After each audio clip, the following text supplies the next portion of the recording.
waiting for the inevitable. It's been a disaster. It has to end. It has to end quickly as well. Jamie, I know you agree with that. Yeah, look, I feel like a broken record, and Jamie's right. It really is a disaster. It's been a complete nightmare for Man United, and ever since he's come in, I've not seen any type of improvement. And you could argue last season it wasn't his team, and he come in and he didn't really want the job until this season.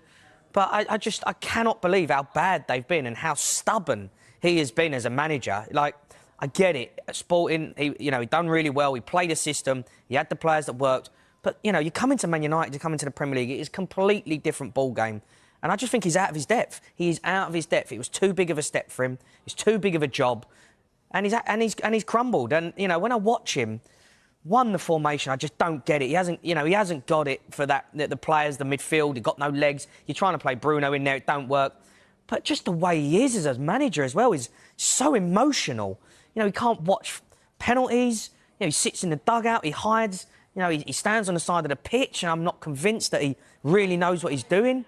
It's been such a poor appointment for Man United. And the quicker they get rid of him, the quicker they're going to get better. Because I don't actually believe that Man United are that bad. I think they've got some good players. But the formation they're playing does not suit any of the players that want to play in that formation. Our poll today on the Sky Sports News X page is, should Amorim get more time at Manchester United? And 67% are saying no, he shouldn't get more time, with 33% saying yes, he does need more time, as you can see there. But last night, Duncan Ferguson, it was only joking when he said that anyone saying yes to that question is probably a Liverpool fan. Yeah, that's what I was going to say. That was obviously a joke, but there's more saying no than we did this poll last week, but they've just beaten Chelsea this time. They've just lost against Brentford. Yeah. But we've done polls like this with other managers where the no percentage has been much higher than that. So Amorim does have some backing. He's got a third. Yeah, but look, I think there's Man United fans out there who are sick and tired of seeing, the change of managers, and it's just a rotation of, the same old thing. Players come in and they're not good. Is this excuses for the manager, though? There's always an excuse. Yes, he didn't want the job immediately. He wanted to take to the summer. It's the people above him who are the problem. Yeah. The recruitment's been poor. We don't know how much part of that he's had. Are they excuses or genuine reasons? I think there's genuine reasons in certain things, like player recruitment, the players there, the mentality at Manchester United. I don't think it's just Ruben Amorim's problem. I think there is a culture at Man United which has rotted that football club from the inside, and they cannot get rid of it. No matter who they bring in, they are struggling. What if it's someone who's been in it when the culture's been good? Like, I said Carrick before. The people who've been there, all right? People who've been there, who understand how the culture was.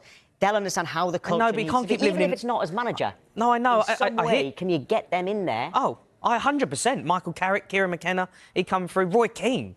I mean, I'm amazed that no one has phoned Roy Keane and said, "Can you come in at Man United and be part of what we're doing here?" Because he is arguably Man United's greatest captain. He is a leader. He's unbelievable. When you watch him, he's ferocious. You listen to him when he walks into a dressing room. You're gonna listen. He's gonna lead by example. He's not gonna allow poor standards. I cannot believe that Manchester United have not phoned Roy Keane and said, maybe he can't be the manager, right? Maybe because he's maybe too hot-headed. I don't know, but they want someone in with maybe a bit more tactical now. So whatever. How Roy Keane isn't in at that football club, in that dressing room, in there every day, in the training ground, telling them this is the standard, this is what's Man United, this is what we've built, this is how we do it. I cannot believe they've not done something like that. You're getting all these weak managers, all these weak mentality people in there, and I look at it and go, Man United, this is Manchester United. You're getting beat by Brentford at the weekend, 3-1, and it's not even a surprise. I cannot believe how far they've fallen. I cannot believe how bad the standards have got. And people just accepting it. Just accepting being bang average. It's Manchester United, the biggest club in the world, alongside Real Madrid. And they're terrible. Beyond terrible. Every time I watch them, I'm like, this can't continue. This cannot continue. What is going on? How is this allowed to happen? For me, they should be getting him... Roy, I'm sorry, I know he works for Sky and he's brilliant and I love him. But he needs to be at Man United. He needs to be in that dressing room saying this is the standard of this football club. And if you ain't going to be part of this standard, you're gone, out the door. This is the mentality we're having from day one when I come in here. Ruben Amorim's come in and he's binned off Rashford, he's binned off Garnacho.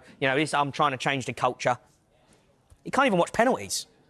Don't tell me he can change the culture of a football club. You can't even watch him take penalties against Grimsby. He's not the guy. Roy Keane's last few jobs have been as an assistant manager. When you say he couldn't be manager, he could come in that role, Yeah. of course.